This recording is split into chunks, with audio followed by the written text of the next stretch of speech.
Have you met anyone in a social setting that's friendly and easy to talk to? Notice how they made you feel seen and eager to communicate as well. That's who a socially attractive person is. Now, as much as you think your outward appearance matters, your mindset is the key factor, and here's why I say so. It doesn't matter if you look really good. If you're a shitty person with a shitty personality, you're only going to repel people away from you. Same applies to when you're not confident in yourself, like when you don't see your own self-worth. Obviously, having conversations or interactions would be uneasy. As an overthinker myself, who dwells on small details and worries about how I'm perceived, here's what I found to help be more attractive socially.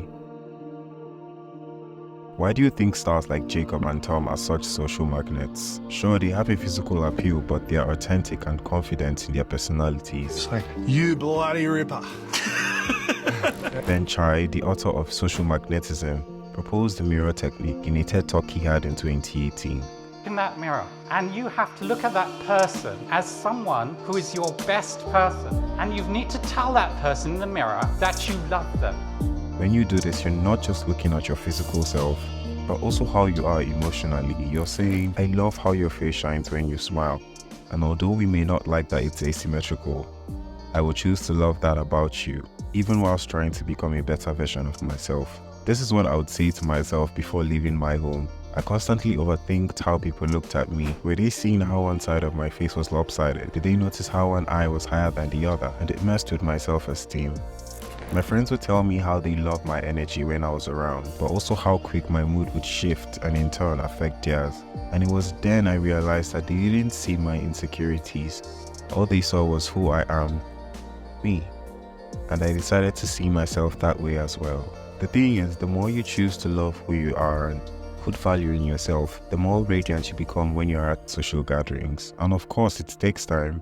It will definitely take time, but it's the foundation to build your confidence on. Basically, make people feel like they're the main characters when you speak with them. It makes your conversations better. Avoid asking auto-response questions in a social setting. Instead, ask them questions about their passions, questions that would prompt them to get excited, to open up more about their reality. Remember I told you I dwell on small details? Fortunately for me, it became my advantage. I'll delve deeper into the conversations by stringing things the person made mention of, even if it was just slightly. This makes conversations and connections more valuable than how basic we make it to be most times. And you don't have to actually have something valuable to offer every time. Just being attentive and your authentic self is enough to have people enjoy being around you. Now, you would obviously come across people who don't flow on the same frequency as you, and that's okay. Sometimes it's like that, and sometimes people are just fucking negative.